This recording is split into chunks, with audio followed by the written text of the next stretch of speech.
Bismillahirrahmanirrahim. Assalamualaikum warahmatullahi wabarakatuh. Innal hamdalillah nahmaduhu wa nasta'inuhu wa nastaghfiruh wa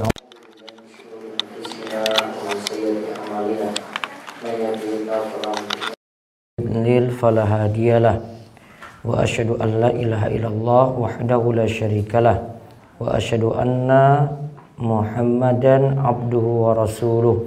Allahumma salli ala nabiyyina Muhammad wa ala alihi wa man tabi'ahum bi ihsan ila yaumiddin.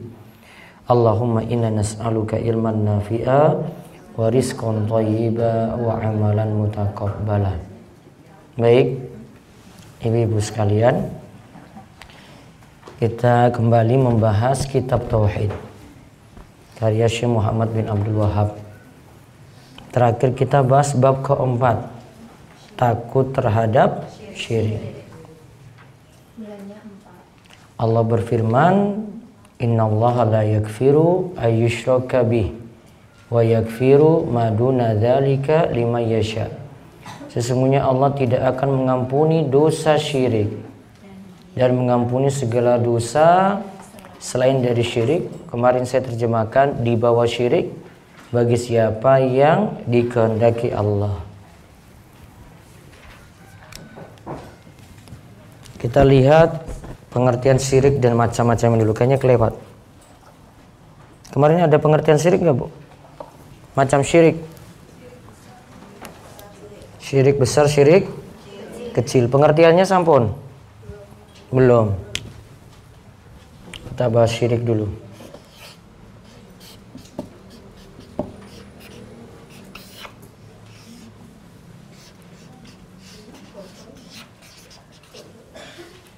Syirik akbar,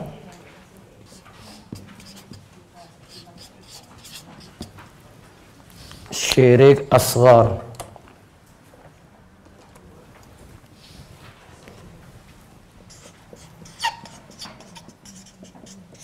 Akbar besar, asghar kecil. Kalau syirik akbar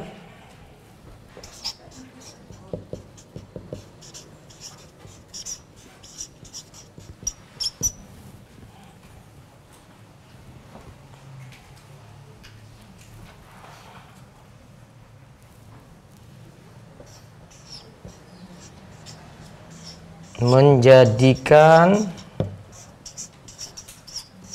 tandingan bagi Allah,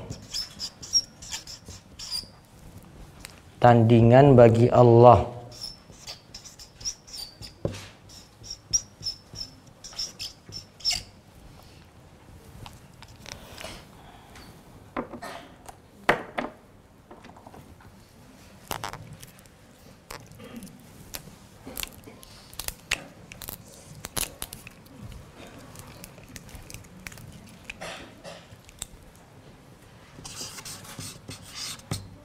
Dalam rububiyah,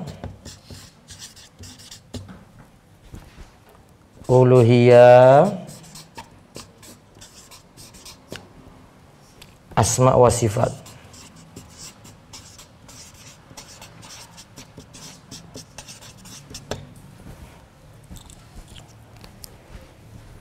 Ingat ya, ada kata tandingan, Ji.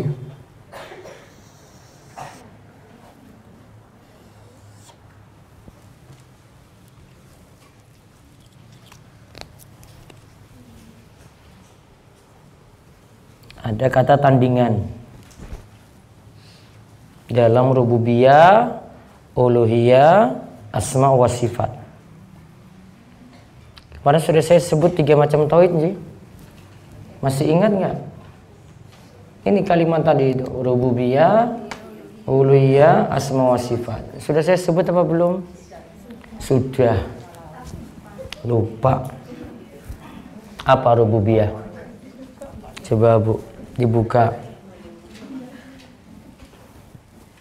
Ada nggak catatannya? Sini itu di mana sini itu? Coba, rububiyah apa, uluhiyah apa, asma wa sifat apa? Asma itu nama Allah. Ya. Rububiyah dulu, rububiyah itu apa? Makanya Bu, ini harus ujian nih kayaknya.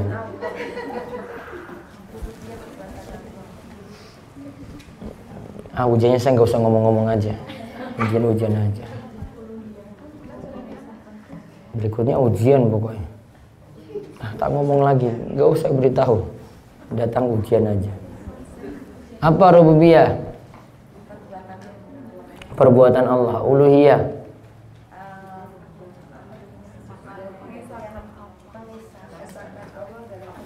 kita ulang lagi nih. Libur terlalu lama ya. Sudah ini yang ini sampun?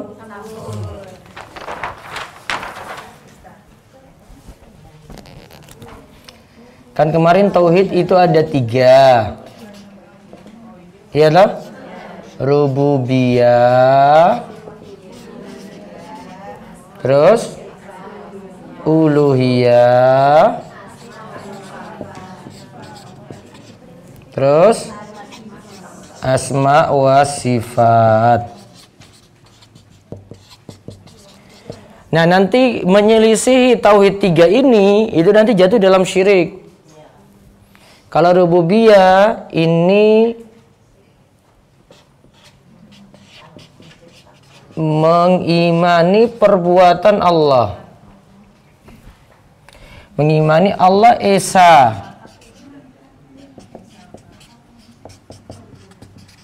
dalam perbuatan.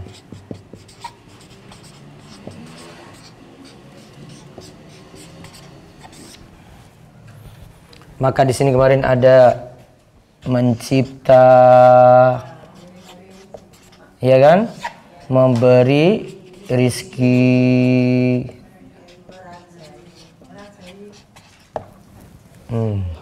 Ada 4 kemarin, mencipta, memberi rizki, merajai, menguasai jagat raya. Ingat ya, yang kedua uluhiyah. Mengimani Allah itu satu-satunya yang diibadahi. Diibadahi.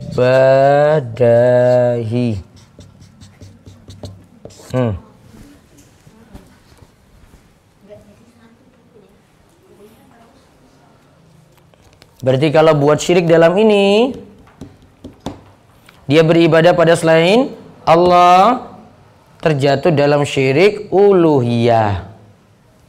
Terus asma wa sifat.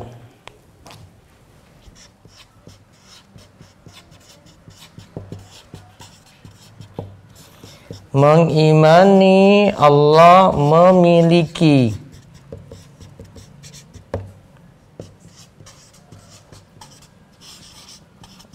nama dan sifat yang sempurna.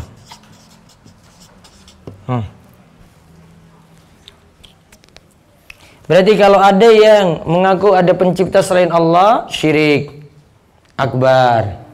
Ada yang mengaku boleh yang lainnya diibadahi, boleh sholat kepada Allah, boleh sholat kepada selain Allah, syirik akbar. Uluhiyah, syirik akbar pertama dari rububiyahnya, dari uliyahnya, bisa juga pada asma wa sifat. Jadi ada manusia yang buat tandingan dalam rububiyah, uluhiyah, asma wa sifat, berarti terjatuh dalam syirik akbar. Konsekuensinya apa, Bu? Kafir, keluar dari Islam.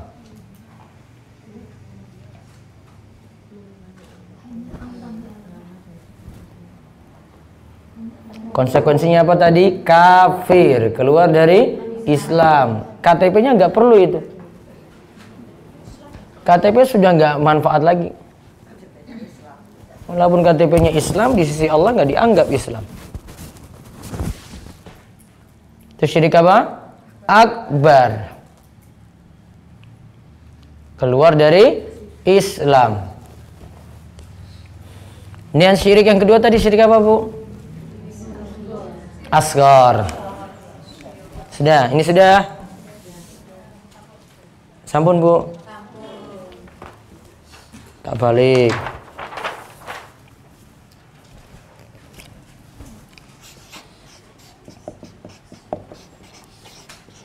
Syirik asghar ada dua pengertian. Satu, syirik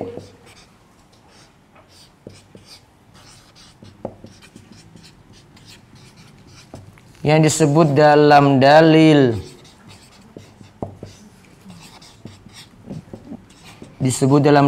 dengan syirik namun tidak mengeluarkan dari Islam.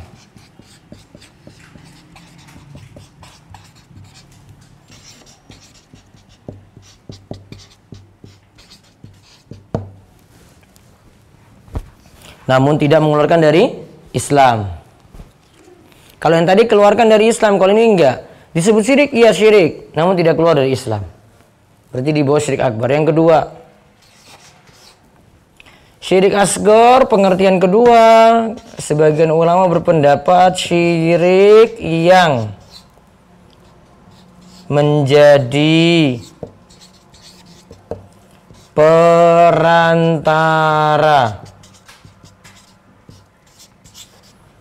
pada syirik akbar. Artinya dia perantara. Adanya ini, maka nanti orang pelan-pelan akan terjerumus dalam syirik akbar. Belum terjatuh dalam syirik akbar, Bu. Baru perantara. Mau kasih contoh? Nganggap doa afdol di kuburan. Kuburan orang soleh. Dia nganggap ini di kubur ini lebih afdol daripada tempat lain. Berdoanya pada siapa? Berdoanya pada Allah, Bu. Nah, masalahnya dia nganggap afdol tempat. Nganggap afdol apa? Tempat. Tempatnya di mana tadi? Di kubur. Kubur orang soleh. Apa yang terjadi? Itu kalau doa terkabul, Bu, pelan-pelan dia akan balik lagi. Iya kan? Masya Allah, kemarin saya minta supaya utang saya lunas, ya Allah, terkabul. Kubur ini luar biasa, datang lagi.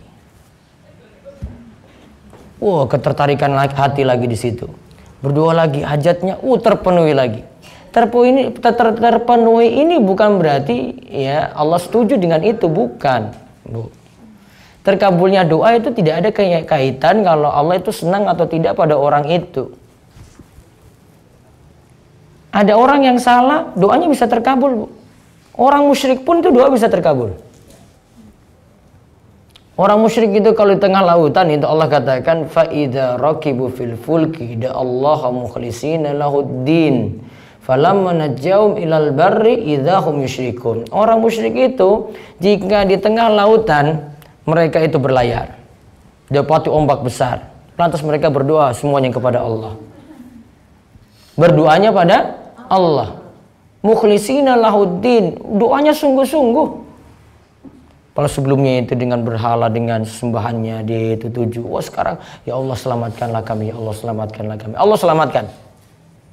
Falamma najjaum ilal bar, jika mereka itu selamat kembali lagi ke daratan, mereka kembali berbuat syirik. Doa terkabul nggak tadi? Selamat kok. Jadi terkabulnya doa itu bukan menunjukkan orang itu selalu benar loh. Ada orang yang kepepet, darurat, Allah kabulkan karena kasihan padanya. Ada orang yang buat salah juga, dia buat syirik, doanya terkabul. Apa tujuannya? Istidraj. Untuk tenggelamkan dia dalam maksiat terus, Bu. Biar nggak tahu kalau dia itu salah. Apa istilahnya? Apa? Dilulu. Itu diapain? Dicurket terus. Di maksiat tapi dikasih terus gitu. Maksiat malah sugih terus gitu. Nah, itu istilahnya sama. Istilahnya itu istidraj. Benar enggak orang yang kena istidraj ini? Oh enggak. Sengaja Allah tenggelamkan dia itu dalam maksiat terus, biar aja terus itu dia, dan diberi itu nikmat-nikmat yang dia minta. Biar dia tambah sesat karena dia pengen sesat. Bukan berarti benar. Maka tadi orang yang terkabulnya doa tadi ketika dikubur, dia nganggap afdolnya tadi dikubur orang soleh, itu Allah lagi uji. Dia kan pengen seperti itu. Besok datang lagi. Akhirnya apa? Wah, ini orang soleh ini berarti yang kabulkan doa saya. Langsung minta pada orang soleh. Tadi nggak minta lagi pada Allah. Syirik apa? Asgor, tapi nanti pelan-pelan jadi syirik akbar. Maka syariat Islam, Bu, itu bukan hanya larang yang besar. Larang yang kecil juga sebagai penutup biar yang besar tidak dilakukan. Sayangnya syariat Islam itu kayak gitu. Aturan-aturan itu dibuat bukan yang besar saja yang dilarang. Perantaranya menuju situ juga dilarang. Maka syirik asghar dilarang karena ini. Jadi syirik asghar pengertiannya dua, Nji. Yang pertama syirik yang disebut syirik namun tidak keluarkan dari Islam. Dalam dalil disebut syirik, Bu. Seperti yang kita bahas kemarin di sini, ketika diberitahu oleh Nabi SAW, akhwafu ma akhafu alaikum asyirkul asghar. Lihat ada dalil kedua, perkara yang paling aku takutkan, dalil ketiga, akan menimpa kalian adalah syirik kecil. Disebut syirik. Langsung tegas, syirik kecil. Keluarkan dari Islam enggak? Enggak. Apa itu syirik asghar tadi, syirik kecil tadi? Perkara itu adalah arya, perbuatan riya, pamer amalan. Pingin amalnya didengar orang, pingin disanjung orang, pingin dapat pujian yang tinggi. Itu riya.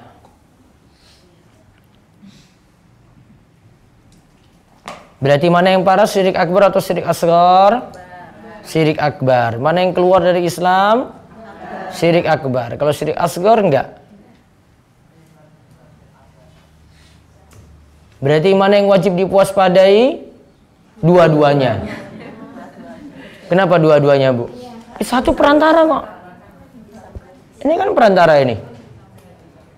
Nah, yang syirik besar, syirik kecil nanti dikaji dalam buku ini lengkap. Pelan-pelan kita pelajari. Sekarang lihat bab 4 sudah rampung, Ji. Yang bagian kandungan bab sudah saya baca toh?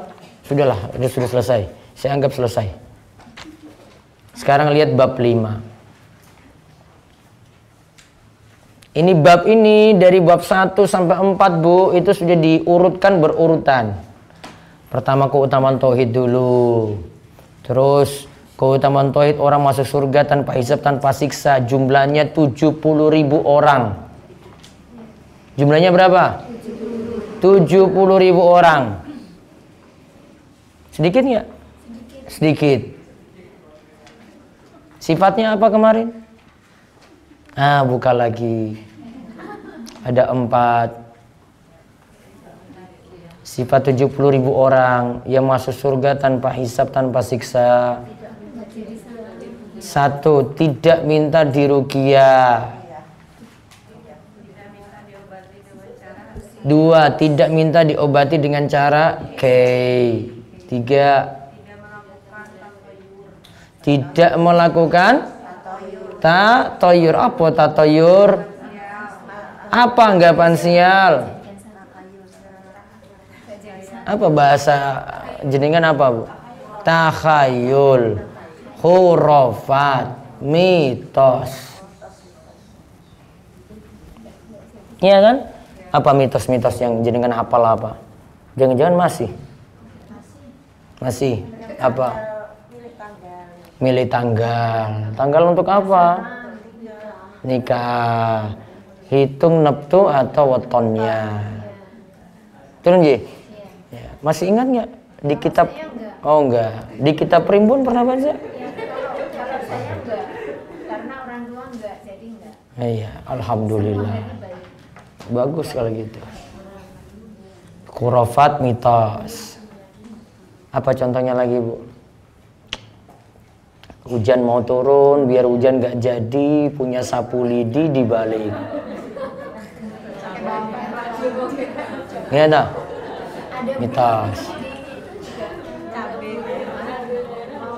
Ibu hamil apa? Pantangannya apa? Pantangannya. Suami nggak boleh apa? Suami nggak boleh bunuh hewan atau nyembelih, nggak boleh. Mitos, khurafat, takhayul, pamali. Nah, itu bahasa.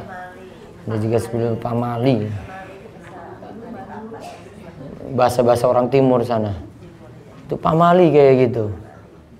Tiap daerah punya mitos khurafat sendiri-sendiri lah, Bu. Iya kan? Kalau yang jomblo belum nikah nggak boleh duduk depan rumah, nanti jodohnya nggak datang-datang. Coba lihat khurafat lagi, coba lihat. Apa ngaruhnya coba? Masih yakini kayak gini syirik loh, Bu, kayak gitu. Tadi itu tatoyur itu namanya. Bahasa kita tuh khurafat tadi. Pantangan baju hijau mau ke pantai selatan, bisa kualat sama Nyi Roro Kidul. Khurafat. Nggak ada apa-apa. Dia nggak bisa macam-macam. Ya kan? Apalagi hari Jumat Kliwon, keramat. Khurafat lagi.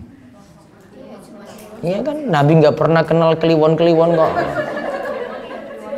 Bilang itu keramat-keramat coba. Mana ini apa khususannya dari Nabi? Nabi pernah dengar kliwon nggak? Enggak. Kliwon lagi pahing nggak pernah Nabi dengar kok. Mau khususkan Jumat Kliwon itu keramat. Dah, bebas dari 4 ini tadi ya. 1. Tidak minta ruqyah. 2. Tidak minta diobati dengan cara 3. Tidak beranggapan sial, tatayur, takhayul, khurafat, mitos. Kemudian yang keempat, tawakal penuh pada Allah. Catat ulang coba. Yang baru dengar ini. 1. Tidak minta diruqyah. 2. Tidak minta diobati dengan cara 3. Tidak beranggapan sial. Itu besi panas. Kalau tembaga Pak, ada di mana itu? Ada tembaga di pengobatan yang baru pakai. Pokoknya pakai besi panas pokoknya. Terlek aja, terjemahkan kayak gitu tekstual. Kalau nggak ada yang seperti ini nggak masalah berarti. Terus yang keempat apa? Tawakal penuh pada Allah. 3 yang pertama tadi, Bu. Kenapa 3 ini Nabi SAW sebut? Karena 3 ini kalau orang itu meruqyah minta pada yang lain, dia bergantung pada yang lain. Tawakalnya kurang. Berobat minta ruqyah nggak masalah sebenarnya. Boleh. Ya masalah apa? Hatinya bergantung pada obat, hatinya bergantung pada orang yang meruqyah. Apalagi kiai sakti. Masya Allah, kalau dengan kiai itu luar biasa ya. Bolak-balik pergi dengan itu. Kalau yang lain enggak yakin kalau dengan yang lain. Yang kedua tadi apa? Itu pakai besi panas, Bu. Ada yang punya luka parah, dikasih besi panas langsung set sembuh. Orang bergantung dengan pengobatan ini. Tawakalnya kurang pada Allah. Terus tadi beranggapan sial. Tawakalnya juga kurang, Bu. Kenapa? Mau buat ini nanti mesti hitung-hitung hari dulu. Mau bergerak mesti nimbang-nimbang lagi. Mau ini, wah saya takut kualat. Wah saya takut kena celaka. Saya takut kena sial. Tawakalnya pada Allah kurang. Coba kalau buat hajatan gitu. Sudahlah saya pasrahkan pada Allah. Selesai. Kan jadi nggak problem di situ. Karena Allah yang mudahkan semuanya. Berarti kunci dari 3 tadi itu yang keempat. Semuanya kembali kepada tawakal. Ibu berobat nggak masalah. Yang penting apa? Tawakal pada Allah. Jangan tawakal pada dokter, bergantung pada dokter, bukan. Bergantung pada obat, bukan. Itu cuma sebab. Nah, setelah beliau sampaikan keutamaan 70.000 tadi, 70.000 orang yang masuk surga tanpa hisab, tanpa siksa. beliau bahas lagi tadi tentang bahaya syirik. Takut pada syirik. Sekarang yang kelima, setelah orang takut pada syirik, berarti sudah kita takuti nih. Kita diperintahkan untuk mendakwahkan kepada yang lain. Berarti ibu pulang ke rumah, lihat keluarga, dinasihati pelan-pelan. Dengan modal ilmu. Jangan pakai modal emosi. Beda nggak, Bu? Beda. Kalau pakai emosi, Ibu cuma marah-marah aja, nggak kasih penyampaian yang baik. Kalau dengan ilmu, nyampaikan baik. Oh, itu nggak benar itu, gitu. Belum mau dengar lagi, besok nyampaikan lagi. Ilmu, punya ilmu untuk nyampaikan. Nah, sekarang kita lihat bab kelima, mendakwahkan kalimat syahadat la ilaha illallah, atau kata beliau babud doa ila syahadati alla ilaha illallah. Bab mendakwakan kalimat syahadat la ilaha illallah. Sudah kita lihat surat Yusuf ayat 108. Qul hadhihi sabili ad'u ilallah ala basiratin ana wa manittaba'ani wa subhanallahi wa ma ana minal musyrikin. Surat Yusuf ayat 108. Katakanlah, inilah jalanku, jalan agamaku. Aku dan orang-orang yang mengikutiku mengajak kamu kepada Allah dengan hujjah yang nyata. Wa subhanallah, maha suci Allah, dan aku tidak termasuk orang-orang yang musyrik.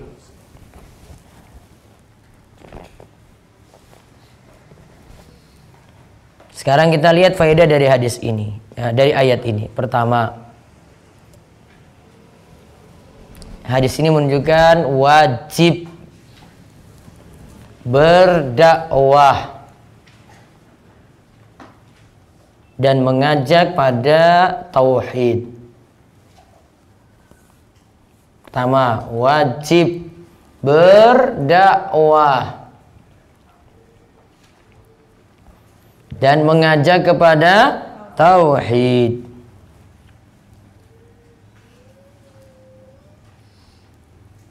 Jadi ibu sudah tahu pentingnya tauhid, ngajak orang.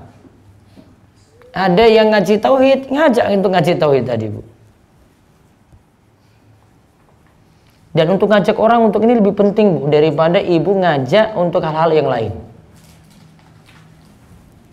Orang selamat dari syirik, sudah itu selamat sampai di akhirat. Mungkin dia amalan sholat sunnahnya kurang, wajib dia penuhi sholat sunnah kurang gitu. Itu nggak masalah, yang penting dia bertauhid. Amalan-amalan yang lain itu kurang-kurang itu amalannya. Namun dia itu bertauhid, maka itu akan tinggikan derajatnya, Bu. Menyelamatkan dia nanti di akhirat. Maka ngajak ini lebih penting. Ngajak supaya orang bertauhid, tinggalkan syirik-syirik tadi itu. Syirik akbar maupun syirik asghar. Syirik besar maupun syirik kecil. Terus ibu mau dakwah gimana? Ibu dakwah itu di rumah pun bisa loh. Belum punya ilmu, kan cuma ngomong aja bisa kan? Ngomong kalau nggak ngajak, bisa nggak? Bisa nggak, Bu? Bisa. Ngajak ngaji. Atau ada yang keliru, diingatkan saja. Oh, ditanya, mana dalilnya? Oh, nanti suruh ngaji aja. Ngaji ayo, nanti ada yang jelaskan dalil, gitu. Kalau ibu nggak bisa. Bisa ngajak.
juta. Tapi 1 juta lagi saya mau nambah lagi lah. Untuk sodako boleh, kerelaan dirinya. Namun kalau dia tidak rela diambil lebih dari 1 juta, padahal yang kena kewajiban zakat 1 juta, nggak boleh. Ini dalilnya. Maka jauhkanlah dirimu dari harta benda mereka yang paling berharga. Itu karena masih mereka miliki. Zakatnya cuma tadi. Apa sebabnya? Berhati-hatilah dari doa orang yang teraniaya, yang terzolimi. Karena tidak ada tabir. Tabir apa? Pembatas yang menghalangi antara doa itu dengan Allah. Berarti doa orang yang terzolimi terkabulkan. Sekarang kita ambil faedahnya, Bu. Tulis faedahnya. 1. Dakwah tauhid itu dakwah yang paling utama.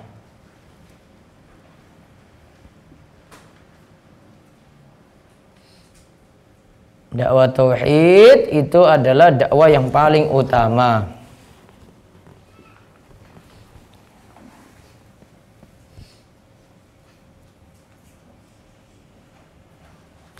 Kemudian yang kedua, tadi Nabi katakan kan, Mu'adz, kamu mau mendatangi kalangan ahli kitab. Berarti yang kedua, orang yang berdakwah hendaklah lihat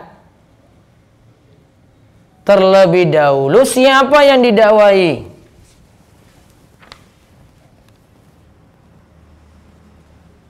Lihat siapa yang didakwahi. Contoh saya simpel aja, ibu dalam rumah aja mesti nimbang-nimbang itu. Ngomong dengan anak beda, ngomong dengan suami juga beda. Ibu di rumah nggak bisa dengan suami jadi ustazah, nggak bisa, Bu. Mas duduk dulu sini, Mas. Ini saya kasih satu hadis nih, dengar dari awal sampai akhir ya. Nggak boleh kemana-mana. Coba lihat, masa bocor apa di suami, coba kalau dia nggak marah-marah. Kalau nggak emosi coba, habis pulang kerja lagi langsung suruh duduk coba. Nggak buatin teh dulu kek, hibur dulu kek, langsung kena dalil. KO langsung coba lihat. Ada caranya. Lihat kondisi orang yang didakwai. Dia sekarang lagi ngapain? Bisa nerima nggak kondisinya?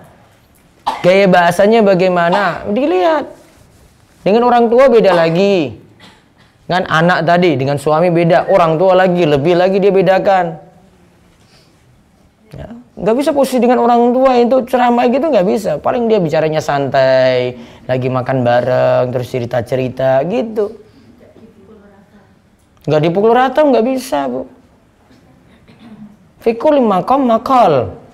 Di setiap tempat itu bicaranya masing-masing, Bu. Beda. Posisikan. Ya. Jadi kita sikapi yang di bawah, yang anak gimana?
dulu iman belum kuat, nggak bisa nerima, dia marah-marah malahnya didakwai.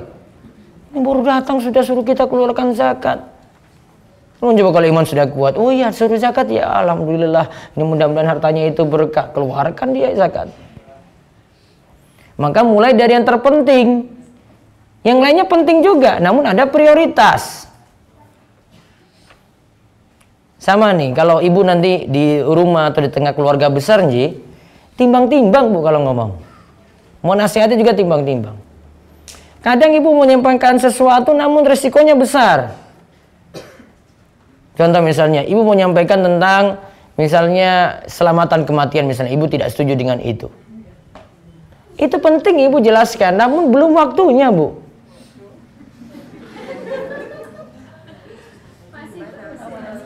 Masih perlu tahapan. Pelan-pelan. Keluarga masih gantung, ada jimat besar di situ. Wah, raja. Insya Allah ini rajanya ini apa ini? Wah, ini katanya rumahnya jadi terlindungi, terselamatkan gitu. Itu lebih penting Bu, raja. Tahu raja Bu? Tahu raja? Tulisan-tulisan Arab jadi jimat. Itu raja namanya. Kaligrafi. Bukan. Ini tulisannya nggak jelas, alif, ba gitu, ain. Cuma susunan huruf kayak begitu. Ya. Namun punya khasiat-khasiat tertentu. Nggak benar. Ibu lebih peringatkan ini lebih penting daripada yang tadi Bu yang saya sebut. Prioritas. Ustaz saya sedih keluarga saya kayak gini. Wah Bu, ada yang lebih ibu sedihkan, keluarga masih pakai jimat tadi. Ada prioritas Bu. Maka ibu akan sabar tuh. Wah ini nanti tunggu belakang lah, saya ini pahamkan mereka ini dulu. Wah sholat saja masih malas-malasan 5 waktu. Wah saya ingatkan ini dulu, mudah-mudahan tertarik ke masjid, nanti pelan-pelan lagi dakwahkan yang lainnya lagi. Lebih urgent. Harus pentingkan Bu kayak gitu. Ibu kalau lihat saya nanti kalau ngisi misalnya datang ke desa gitu ya. Sering warga desa itu umpan-umpan saya Bu. Saya sudah tahu watak mereka. Wah ini Ustadz ini, tolong bahas ini Ustadz, itu masyarakat saya masih gini-gini. Wah saya nggak mau bahas. Buat blunder fatal itu nanti. Baru pertama kali ngisi sudah diminta macam-macam jawab. Nggak mau. Masa sudah suruh bahas ini, bahas ini, bahas ini. Kritik yang langsung kritik pembesar-pembesarnya yang masih wariskan tradisi-tradisi coba. Padahal saya baru ngisi pertama. Biasanya kalau ngisi pertama kayak gitu tuh, sudah pertanyaan, sudah nusu-nusu, apalagi kalau ditanya langsung itu sudah saya muter-muter lagi. Pak Ustadz tanya Pak Ustadz, ini gimana ini masih selamatan ini, masih ini. Pak, saya baru pertama kali ngisi nih Pak. Tunggu 10 pertemuan lagi. Coba 10 pertemuan lagi. Saya cuma muter-muter dia aja, alias saya nggak mau jawab. Kalau dengan ibu saya masih bisa ngomong. Kalau desa saya jaga ngomongan sekali. Kecuali kalau di kandang sendiri gitu. Baru. Kalau di tempat lain nggak bisa. Mikir-mikir itu saya jawab. Makanya jamaah sudah lihat saya sudah mau lepas kertas, sudah mau ini. Ini nggak jadi. Cuma saya alihkan pembicaraan aja. Iman belum kuat. Itu istilah saya lah Bu itu. Karena mau butuh ibu bertahap nanti nerima. Sama juga kalau di sini ibu nanya-nanya juga saya nggak mau jawab. Ada saya sudah nimbang-nimbang, sudah mikir-mikir dari rumah kok. Sudah lihat ini kayak gini, nanti kapan-kapan aja. Masih ada yang lebih penting. Ini paling mau singgung temannya di sebelah.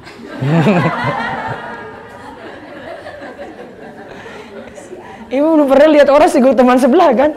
Dia sudah sering. Ustadz ini biar teman di sebelah saya ini tahu gitu. Ya sama aja dia mau singgung sebelah kan, kasihan nanti tiba-tiba dia kesinggung, gimana gak mau datang kajian lagi. Mending kan dia bertahap terima. Itu masih lewat kertas. Ada yang ngomong langsung Bu.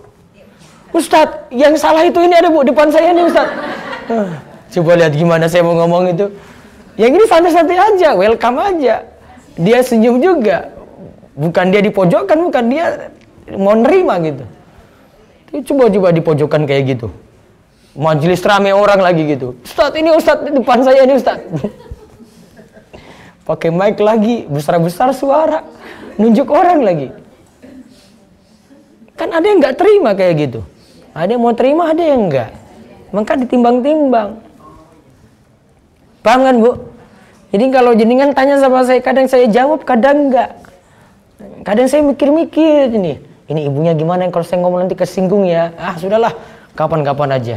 Kalau enggak, sudah Bu, ketemu saya saja langsung. Baru saya ngomong langsung, baru. Sudah puas? Nah, sudah. Gitu. Ada yang perlu ditunda. Dakwah tuh kayak gitu. Bertahap dulu. Sehingga orang menerima pelan-pelan. Pelan, lama, iya lama. Namun berubahnya itu enak gitu. Dibandingkan langsung, kaget langsung itu. Spontan gak terima Bu. Besok-besok gak mau datang lagi. Iya kan? Mending dia terima kan sedikit-sedikit gitu. Oh iya. Oh sudah terima. Oh sedikit lagi. Oh iya. Besok lagi. Oh iya. Besok alhamdulillah berubah. Enak. Lama proses. Prosesnya buah kesabaran. Kesabarannya pakai waktu. Namun dari waktu yang berjalan itu pahalanya besar, mau nunggu. Paham Ibu? Nah itu, sikapi keluarga besar kayak gitu. Ibu kan di sini sudah kayak panas-panas sekali nih. Waduh, ini memang keluarga gue itu memang ini harus saya beritahu nanti kalau pulang. Ada tahapan Bu, ada mikirnya itu panjang sekali. Ya, tahapannya ada. Cara masuknya gimana? Ibu tahu ada beberapa cara saya untuk masuk itu. Kadang itu lewat masjid Bu. Pertama disodorkan dulu bantuan masjid. Kalau langsung isi nggak boleh. Wah mereka sudah khawatir dari awal itu. Wah Pak Ustadz ini mau hancurkan tradisi kita nantinya ini. Besok nggak ada sedekahan laut lagi nih kalau Pak Ustadz masuk. Pak saya nggak campur jenengan mau apa ini kayak saya nggak peduli. Saya mau bangun masjid. Tadi Ibu Bupati sudah bilang itu masjidnya dibangun. Oh iya, sudah masjid dibangun. Akhirnya mau nerima juga. Dari masjid dulu Bu, pelan-pelan. Coba kalau dikasih sesuatu, enak nggak kalau setelah itu diterima? Oh enak. Ibu kasih dulu. Kasih ke keluarga dulu. Besok mau bawa apa lagi ya pulang ya? Kasih apa ya? Nah, kasih hadiah dulu. Nggak usah ngomong dulu. Besok lagi kasih lagi. Dia dikasih terus. Kasih terus. Enak terus. Wah baru ibu masukkan sesuatu. Gitu. Sogok dulu. Gitu. Paham ini? Bertahap. Sekarang sudah down kan? Tadi mungkin emosinya naik gitu tadi. Harus saya pulang dakwah ini. Sesat semua keluarga saya ini. Pelan. Santai. Kalau orang punya ilmunya itu dia tahu itu tahapan. Pelan-pelan dia timbang. Nah, satu faedah lagi.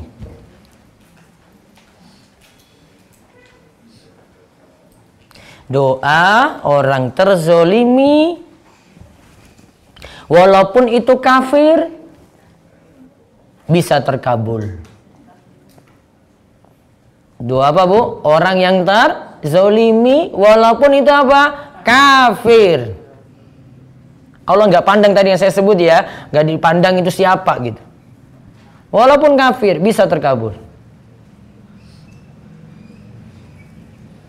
Karena apa? Fakufruhu wa fujuruhu ala nafsihi. Kekafiran yang dia perbuat, maksiat yang dia perbuat, itu dia tanggung sendiri. Namun kalau doa, dia itu berdoa, terkabul.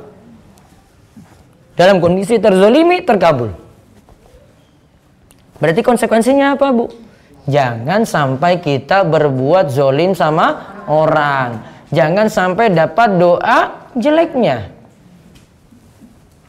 Nah, kalau ada yang dizalimi kita minta maaf. Jangan-jangan dia nggak bisa nahan tadi, dia luapkan dengan doa. Dia doakan yang jelek-jelek coba. Doakan kita nasibnya gini, bisa Allah kabulkan. Maka menuntut kita supaya tidak berbuat zolim pada orang. Wallahu a'lam bishawab. Selesai. Nanti sisa hadis Ali bin Abi Thalib. Hadis Ali ketika dapat bendera pada perang Khaybar. Ada pertanyaan? Silahkan. Monggo.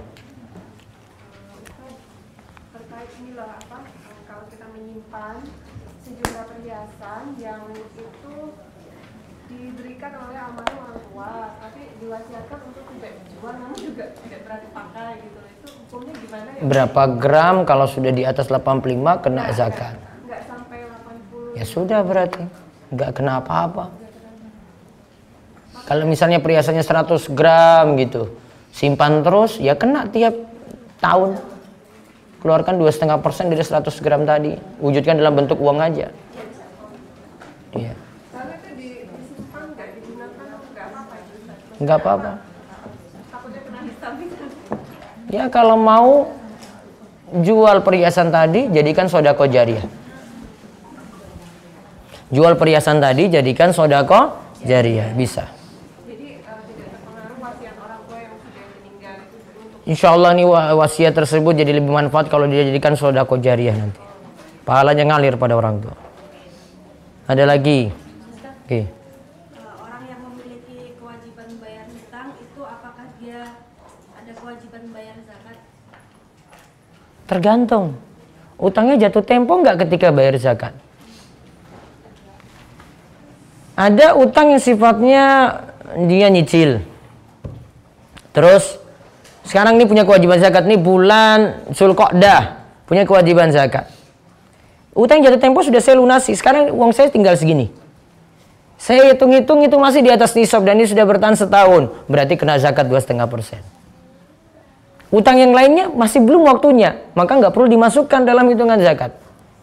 Nggak perlu minuskan dengan yang uang yang ada, nggak perlu. Jadi yang masih bisa ditunda, tapi yang jatuh tempo dikurangi. Ya, yang saat ini uangnya berapa sisa, itu yang kena zakat 2,5%. Ada lagi. Tadi istrinya Yakub udah 4 Ustaz. 4. Lea, Rahel, Zilpa, Bilha. Yang Yusuf sama Binyamin yang mana? Rahel. Itu Yusuf sama Binyamin dari ibu yang sama. Boleh saja. Besok hamil dan punya anak lagi. Zilpa, Rahel, bisa. Lea. Ada lagi? Ya, Bu.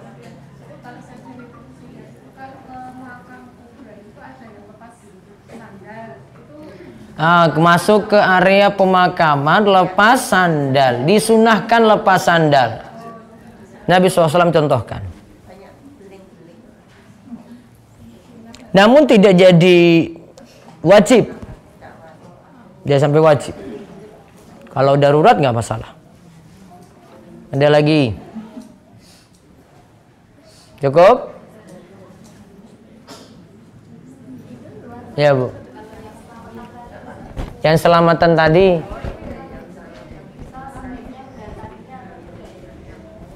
sebaiknya mendatanginya ataukah tidak? Tergantung. Itu pada keluarga atau keluarga? Ibu ketika tidak datang apa risikonya? Risikonya parah nggak?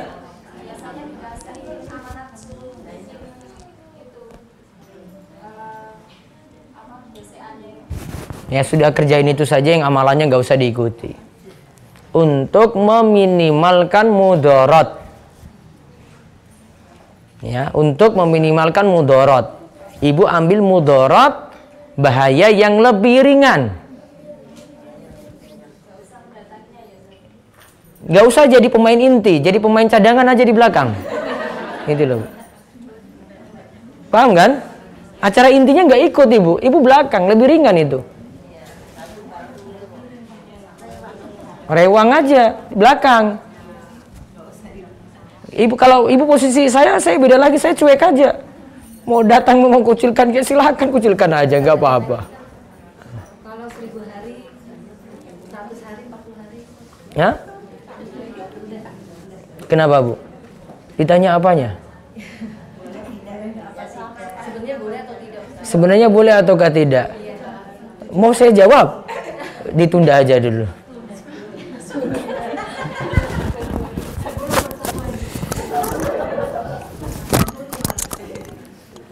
Nanti pelan-pelan, ya. Baik, itu saja yang kita bahas untuk sore hari ini. Mungkin manfaat dan Allah terus menguatkan tauhid kita, menjauhkan kita dari kesyirikan dan kita diberikan keistiqomahan. Kita kita tutup dengan doa kafaratul majlis. Subhanakallahumma bihamdik asyhadu an la ilaha illa anta astaghfiruka wa atubu ilaik. Assalamualaikum warahmatullahi wabarakatuh.